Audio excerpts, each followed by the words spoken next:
इन्ना क मेकअप जिस औरत ने मेकअप इन्ना कीता होए वो किथे वुजू करेगी। जिस औरत ने 5000 रुपया ब्यूटी पार्लर च दिता होवे नमाज उन्होंने किथे चंगी लगेगी। नहीं पढ़ी बीबियां ने नमाज, क्यों नहीं पढ़ी? वुजू करना पैना है, वुजू तो बगैर नमाज नहीं। जो वुजू कीता मेकअप खराब होना है। इन्ना क मेकअप कीता।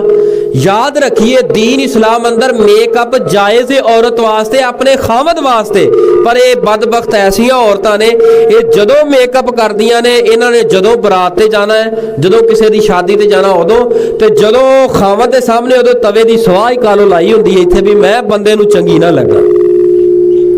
कोई इत्थे कालो लगी, कोई इत्थे लगी है, नहीं। हालांकि मेकअप सिंगार जिहड़ा करना औरत वास्ते जायज़ है, लेकिन एक लिमिट अंदर रह के वो है भी खामद वास्ते वे।